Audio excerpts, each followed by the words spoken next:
ఓం శ్రీ మాత్రే నమః. ఛానల్లోకి స్వాగతమండి. రానున్న 5 రోజుల్లో వృషభరాశి వారు మాత్రం తెలిసి కానీ తెలియక కానీ ఈ 2 తప్పులు మాత్రం అస్సలు చేయకండి. ఇలా చేసినట్లయితే మీకు కష్టాలు తప్పవు. మీరు రోడ్డు మీదకొచ్చే పరిస్థితులు కూడా ఏర్పడతాయి. అయితే ఈ రాశివారు ఏ 2 తప్పులు చేయకూడదు అనే అంశాలను ఈ వీడియోలో మనం వివరంగా తెలుసుకుందాం. కానీ అంతకంటే ముందుగా మీరు కనుక మన ఛానల్ని ఇప్పటివరకు సబ్స్క్రైబ్ చేసుకోకపోతే సబ్స్క్రైబ్ చేసుకుని పక్కనే ఉన్న బెల్ ఐకాన్ నొక్కి ఆల్ సెలెక్ట్ చేసుకుంటే మేమిలాంటి వీడియోస్ అప్లోడ్ చేయగానే ముందుగా మీకు నోటిఫికేషన్ వస్తుంది. అలాగే ఏ 2 తప్పులు చేయకూడదు అనే వివరాలు పూర్తిగా తెలియాలంటే ఎక్కడా స్కిప్ చేయకుండా ఈ వీడియోని చూసేయండి. అలాగే వీడియో నచ్చితే లైక్ చేసి షేర్ చేయడం మర్చిపోకండి. ఇక వివరాల్లోకి వెళ్ళిపోతే భగవంతుడిపైన నమ్మకం ఉన్న ప్రతి ఒక్కరూ కూడా తమ కష్టాలు తీరాలని భగవంతుని పాదాలు పట్టుకుంటారు. ఈ క్రమంలోనే ఆర్థికపరమైన కష్టాలు తీరటం కోసం లక్ష్మీదేవిని ఆశ్రయిస్తారు. శుక్రవారం నాడు విశేషమైన పూజలు నిర్వహిస్తూ ఉంటారు. అయితే అమ్మవారి కరుణా కటాక్షాలు కలిగితే కనుక బీదవాడిని కూడా కోటీశ్వరుని చేస్తుంది. అమ్మ చల్లని చూపు పడితే కనుక కోటీశ్వరులవ్వటానికి ఎక్కువ సమయం పట్టదు. అలాంటిది ఈ సమయంలో ఈ రాశి వారికి అతి సామాన్యమైన స్థితిలో ఉన్నవారు కూడా అమ్మవారి కరుణా కటాక్షాలతో కోటీశ్వరులు కాబోతున్నారు. అయితే ఈ సమయంలో మీరు చిన్న తప్పు చేసినట్లయితే కనుక అమ్మవారి ఆగ్రహానికి గురి కావలసి ఉంటుంది. అలాగే మీకు ఉన్నదంతా పోయి రోడ్డు మీదకొచ్చే పరిస్థితి ఏర్పడుతుంది. అయితే ఈ రాశివారు చేయకూడని తప్పేంటి అనే పూర్తి వివరాలు తెలుసుకుందాం. అయితే ముందుగా ఈ రాశివారు ఎటువంటి మనస్తత్వం కలిగి ఉంటారు, ఎలాంటి స్వభావాన్ని కలిగి ఉంటారు అనే అంశాలను చూసినట్లయితే ఈ రాశివారు ప్రతిఫలంగా ఏమీ ఆశించకుండా ఎదుటివారు కష్టాల్లో ఉంటే సహాయం చేసే గుణాన్ని కలిగి ఉంటారు. ఈ గుణం కారణంగా వీరు 10 మందిలో ప్రత్యేకంగా కనిపిస్తారు. ఇక ఈ రాశివారికి ఏదైనా పని చెప్పినట్లయితే ఆ పనిని పరిశీలించి మంచి చెడులు బేరీజు వేసుకుని ఒక నిర్ణయానికి వచ్చిన తరువాత ఆ పనిని మొదలు పెడతారు. ఎంతో ప్రణాళికాబద్ధంగా పనిచేసే ఈ రాశివారు అందరి సలహాలు తీసుకుంటారు. కానీ వారికి నచ్చని విధంగా మాత్రమే పనులు చేసుకుంటూ పోతారు. అంటే ఏ విషయాలైనా లోతుగా పరిశీలించి ఒక అంచనాకి వచ్చిన తర్వాత తమకు నచ్చని విధంగా చేస్తారు. ఏదైనా అంశం మీద కానీ లేదా వ్యక్తి మీద కానీ దాని గురించి లోతుగా పరిశీలించి విశ్లేషించిన తర్వాత మాత్రమే ఒక నిర్ణయానికి వస్తారు. ఇక మీ సహాయాన్ని పొంది ఎవరైతే ఉన్నత స్థానాల్లోకి వెళ్తారో వారు తిరిగి మిమ్మల్ని విమర్శించటం జరుగుతుంది.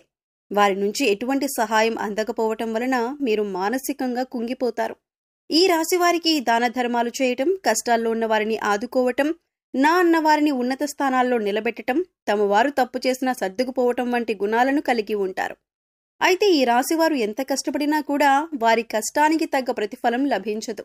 అయితే ఉన్నత స్థానాల్లో ఉన్నవారు కూడా ఒక స్థాయికి చేరుకున్నాక వీరికి సహాయం చెయ్యరు. అయినప్పటికీ కూడా మీరు ధనం గురించి తాపత్రయపడకుండా సమాజంలో మంచి పేరు, గుర్తింపు రావాలని అనుకుంటారు.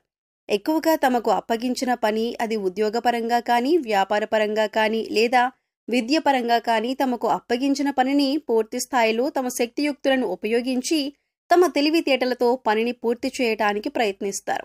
అందుకోసం ఆహారం, నిద్ర కూడా వదులుకుంటారు. ఈ రాశివారు ప్రతి ఒక్కరిని కూడా ఒకే విధంగా చూడాలి అనే గుణాన్ని కలిగి ఉంటారు. అంటే డబ్బులున్న వాళ్ళని ఒకలాగా, లేని వాళ్ళని ఒకలాగా చూడటం వీళ్ళకి ఇష్టం ఉండదు. అందరూ సమానమే అన్న మంచి ఆలోచనను వీరు కలిగి ఉంటారు. అయితే అందరినీ నమ్మటం వల్ల వీరు జీవితంలో అనేక రకాల ఇబ్బందులను ఎదుర్కోవలసి ఉంటుంది. ముఖ్యంగా మీరు మీ చుట్టూ ఉన్న పరిస్థితుల్ని, మీ చుట్టూ ఉన్న వ్యక్తుల్ని గమనిస్తూ ఉండాలి. వారు ఏ విధంగా మీ పట్ల ప్రవర్తిస్తున్నారు, వారు ఎటువంటి ఆలోచన కలిగి ఉన్నారు అనే అంశాలను కూడా మీరు గమనించాలి. ఈ రాశి వారికి అనేక రకాల తెలివితేటలు ఉన్నప్పటికీ కూడా ఇటువంటి సమయంలో అంటే శత్రువులు మోసం చేసే సమయంలో ఉపయోగపడకపోవచ్చు. దానికి కారణం మీ అతి మంచితనమే. కాబట్టి శత్రువులు దాడి చేసే సమయంలో మీరు ఎత్తుకి పై ఎత్తు వేయటానికి సిద్ధంగా ఉండండి. ఏదైనా సమస్య వచ్చినప్పుడు పరిష్కరించాలంటే మీరొక్కరూ పరిష్కరించగల నైపుణ్యాన్ని కలిగి ఉంటారు. ఈ రాశివారు ధైర్యవంతులనే చెప్పాలి. అలాగే స్నేహితులకు కూడా సహాయం చేసే గుణాన్ని కలిగి ఉంటారు. ఈ రాశివారు కష్టాల్లో ఉన్నా కూడా ఎదుటివారిని నవ్వించేటటువంటి హాస్య చతురతను కలిగి ఉంటారు. అలాగే తమ లక్ష్య సాధన కోసం ఎక్కువగా కష్టపడే తత్వాన్ని కలిగి ఉంటారు. వీరికి లక్ష్య సాధన పట్ల పూర్తి అవగాహన ఉంటుంది. కుటుంబం పట్ల వీరి బాధ్యతలను సక్రమంగా నిర్వహిస్తారు. ఇక ఈ రాశివారు చెప్పకూడని విషయాలను నలుగురితో చెప్పటం వలన ఇబ్బందులకు గురవుతారు. అందరూ మనవారే అనుకోవటం వల్ల వీరికి అనేక రకాల సమస్యలు ఎదురవుతాయి. కాబట్టి మీకు సంబంధించని విషయాల్లో గోప్యతను పాటించండి. ఈ రాశివారు శక్తియుక్తుల్ని అధికంగా కలిగి ఉంటారు. మీరు ఎదుటివారిని ఎప్పుడూ నిందించరు. ఎదుటివారి విజయాన్ని చూసి సంతోషించే గుణం కలిగి ఉంటారు. ఈ రాశివారు వైవాహిక జీవితంలో ఒడిదుడుకులు వచ్చినా కూడా సర్దుకుపోయే మనస్తత్వం కలిగి ఉంటారు. పిల్లల పట్ల అమితమైన ప్రేమను చూపిస్తారు. ఈ రాశివారు చిన్న చిన్న విషయాలకే బాధపడే మనస్తత్వాన్ని కూడా కలిగి ఉంటారు. ఇక మీకు ఈ సమయంలో దైవం అండగా ఉండటం వల్ల మీరు శుభ ఫలితాలను అందుకోబోతున్నారు. వృత్తి, ఉద్యోగ, వ్యాపారపరంగా లాభాలను చూస్తారు. విద్యార్థులు ఈ సమయంలో తమ కష్టానికి తగ్గ ప్రతిఫలాన్ని పొందుతారు. ఉద్యోగపరంగా సానుకూలమైన మార్పులను చూస్తారు. గతంలో ఆగిపోయిన పనులు కానీ లేదా మందకుడిగా సాగిన పనులన్నీ కూడా ఈ సమయంలో ఊపందుకుంటాయి. అయితే ఈ సమయంలో మీరు ముఖ్యంగా గుర్తుపెట్టుకోవాల్సిన విషయం ఏమిటంటే, లక్ష్మీదేవి అనుగ్రహంతో మీకు అధికంగా డబ్బొస్తుంది. అయితే డబ్బొస్తుంది కదా అని ప్రతి ఒక్కరిని నిందించటం కానీ, ఎదుటివారిని చిన్నచూపు చూడటం వంటివి చేయకూడదు. అలాగే డబ్బులు విచ్చలవిడిగా ఖర్చు చేయకండి. ఇలా చేసినట్లయితే లక్ష్మీదేవిని అవమానించినట్లు అవుతుంది. అలాగే డబ్బులు వచ్చాయి కదా అని చెడు వ్యసనాలకు మాత్రం బానిసలు కాకండి. జూదం, తాగుడు వంటి చెడు వ్యసనాలు మళ్లీ మిమ్మల్ని పేదవారిని చేసే అవకాశం ఉంటుంది. ఈ విషయాలను ముఖ్యంగా ఈ రాశివారు గుర్తుంచుకోవాలి. ఈ ముఖ్యమైన అంశాలలో మీరు కనుక జాగ్రత్తగా వ్యవహరించకపోతే మీకున్న డబ్బులంతా కూడా ఓడ్చుకుపోయి మళ్లీ రోడ్డు మీదకొచ్చే పరిస్థితి వస్తుంది. అందుకోసం మీరు జాగ్రత్తగా డబ్బులని అవసరమైన చోట మాత్రమే ఉపయోగించి విచ్చలవిడిగా ఖర్చు చేయకుండా ఉంటే మాత్రం ఆర్థికంగా మంచి స్థాయికి చేరుకుంటారు. అలా అయితేనే లక్ష్మీదేవి మిమ్మల్ని అనుగ్రహించి ఎప్పుడు కూడా స్థిరలక్ష్మీ రూపంలో మీ వెంటే ఉంటుంది. ముఖ్యంగా డబ్బుకు మీరు విలువ ఇస్తేనే డబ్బులు కూడా అంటే లక్ష్మీదేవి కూడా మీకు విలువ ఇస్తుంది. ఇక ఈ రాశివారు అనేక రంగాలలో సత్ఫలితాలను పొందటానికి, అలాగే జాతకరీత్యా కలిగిన దోషాలు తొలగిపోవటానికి ఈ సమయంలో మీరు చేసుకోవలసిన దేవతారాధన, అలాగే పాటించవలసిన పరిహారాల గురించి చూసుకున్నట్లయితే ఈ రాశివారు ముఖ్యంగా సుబ్రహ్మణ్యేశ్వర స్వామి ఆరాధన, అలాగే లక్ష్మీదేవి ఆరాధన విశేషంగా చేయటం వలన అనేక రకాల సమస్యల నుంచి బయటపడతారు. అలాగే గురువారం నాడు విష్ణుమూర్తిని ధ్యానించడం వల్ల కూడా శుభ ఫలితాలు పొందుతారు. ఇక ఈ రాశివారు గురువులు, పెద్దలు, పూజారులు వంటి వారి పాదాలకు మనస్ఫూర్తిగా నమస్కరించి వారి ఆశీర్వాదాలు తీసుకోండి. ఇలా చేయడం వల్ల మీరు చేపట్టిన ప్రతి పనిలో కూడా విజయవంతులవుతారు. ఈ రాశి వారికి సుందరకాండ పారాయణ చేయటం వల్ల కూడా అనేక రకాల సమస్యలు తొలగిపోతాయి.